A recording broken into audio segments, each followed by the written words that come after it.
दुहेरी अपघातात तरुणी गंभीर जखमी. अहिल्यानगर अपघातात पायावरून डंपर गेल्याने पाय निकामी. मदतीचे आवाहन.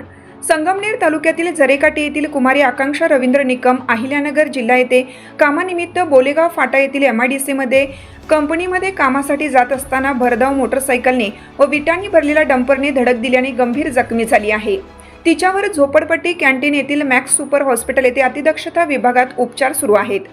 उपचारासाठी 3 लाखांच्या वर खर्च येणार असून दानशूरांनी मदत करावी असे आवाहन मुलीच्या पालकांनी केले आहे. सदर अपघातातील डंपरवाला पळून गेला आहे व मोटरसायकलवाले मदत करण्यास नकार देत आहेत. अपघातग्रस्त आकांक्षा हिच्या घरची परिस्थिती अतिशय गरिबीची आहे.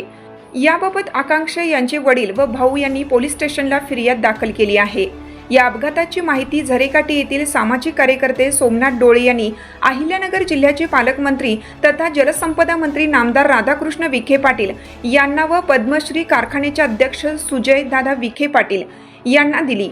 याबाबत मंत्री यांनी अहिल्यानगर पोलीस स्टेशन येथील PI यांना तात्काळ संबंधित आरोपींवर कडक कारवाईची सूचना केली आहे.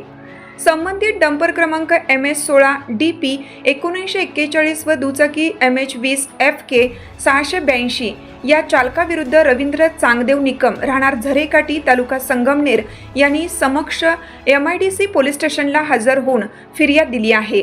आकांक्षा हिच्यावर सध्या हॉस्पिटल अहिल्यानगर येथे अतिदक्षता विभागात उपचार सुरू आहेत.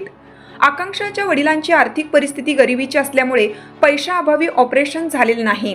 पेशंटचे आतापर्यंतचे बिल 1.5 लाखापर्यंत झालं आहे. पुढील ऑपरेशनसाठी आणखीन 2-3 लाखांची गरज आहे.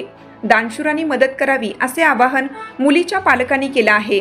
महासत्ता न्यूज प्रतिनिधी सोमनाथ डोळे, झरेकाटी.